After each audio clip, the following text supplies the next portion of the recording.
Assalamualaikum warahmatullahi wabarakatuh.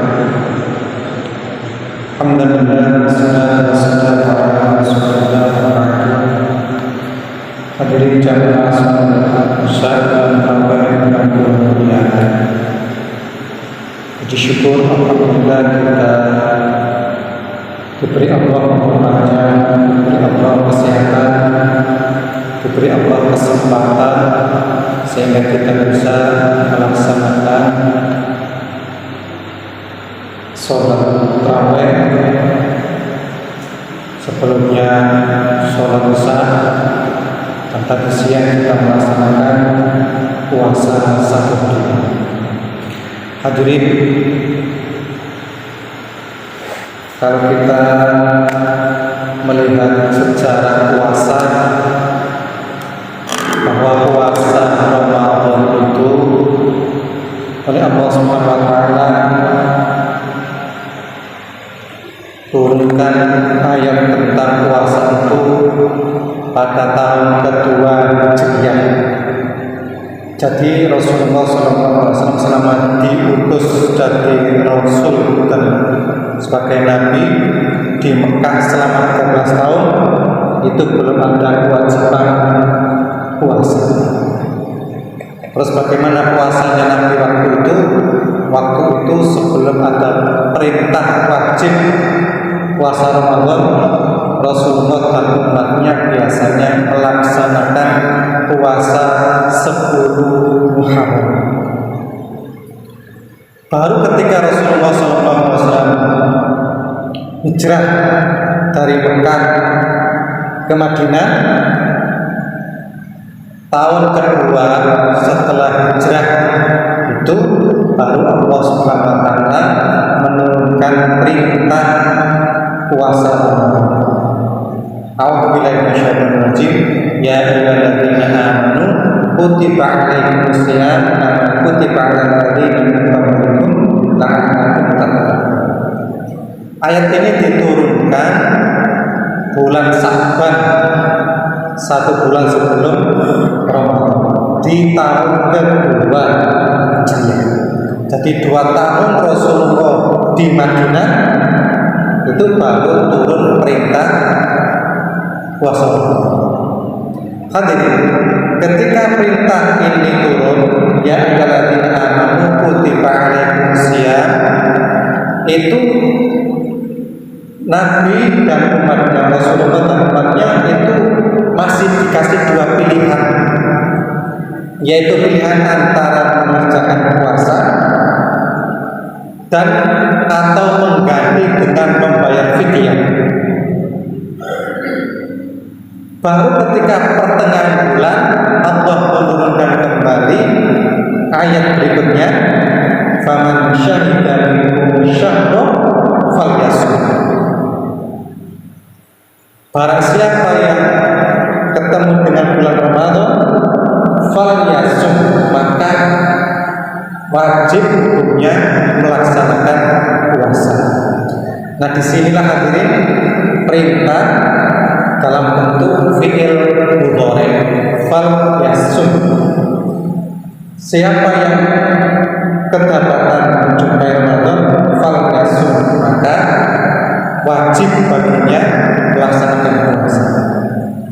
Maka saat itulah sudah tidak ada lagi pilihan antara puasa atau membayar fidyah, kecuali mereka yang tidak mampu melaksanakan puasa, seperti orang yang sakit atau orang yang bepergian, orang yang tenaganya sudah tidak mampu lagi. Nah, itu boleh baru membayar fidyah atau mengqadha di luar. Nah, hadirin, tetapi saat itu hadirin, kewajibannya itu masih terasa berat. Kenapa? Karena saat itu orang yang melaksanakan puasa ketika datang buka, terus dia tidak punya apa-apa untuk buka, terus ketiduran, maka dia tidak boleh lagi makan atau minum sampai besoknya lagi ketemu Jadi seandainya dia datang dari kantor kerja, kemudian pulang, umpamanya istrinya masih masak, umpamanya ini, terus dia ketiduran, maka ketika bangun jam 9 atau jam 10 malam, itu sudah tidak boleh lagi makan sampai ketemu maghrib hari berikutnya. Nah ini terasa berat. Suatu waktu ada sahabat Nabi yang mendapati kondisi seperti ini. Tengah-tengah hari berikutnya, karena malamnya sudah tidak sahur. Ketika tengah-tengah hari kerja, dia kemudian pingsan. Lalu dilaporkanlah orang ini kepada Rasulullah. Ya Rasul, ada sahabat kita yang pingsan. Kenapa? Ya Rasul, kenapa? Karena semalam belum buka dan belum sahur.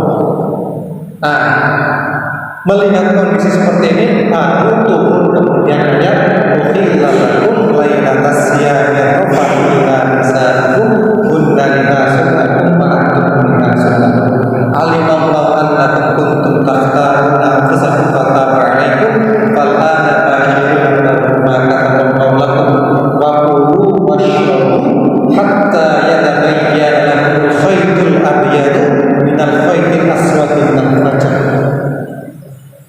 Ini baru ada batasan. Maka makan dan minumlah kamu mulai maghrib sampai terbitnya fajar. Nah inilah kemudian baru total perubahannya itu sampai sekarang. Puasa sudah tidak lagi ada pilihan karena sudah ada perintah fal yasum. Yang kedua, makan dan minum itu dimulai dari fajar sampai munculnya atau sampai batalnya maghrib. Nah inilah yang pola puasa inilah yang kita jumpai mulai dari Rasulullah sampai saat ini. Hal yang dimuliakan oleh Allah, dalam ayat tadi Allah SWT menjelaskan bahwa puasa itu bukan hanya kita sendiri yang diwajibkan, tapi umat-umat yang terdahulu juga diwajibkan. Umat dulu, Nabi Nuh, Nabi Daud itu juga diwajibkan puasa. Hari ini puasa, besok puasa, besoknya lagi puasa. Nabi Nuh juga diwajibkan puasa. Nabi Nuh, umatnya dan Nabi Nuh itu setiap bulan 3 hari. Yaumul Bid. Nabi Isa gimana? Nabi Isa diwajibkan puasa 40 hari.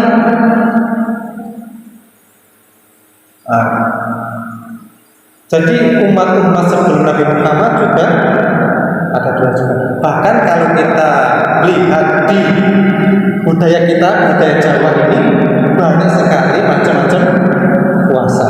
Ada puasa mute, ada puasa pati geni, ada puasa kalau ada puasa apa dulu?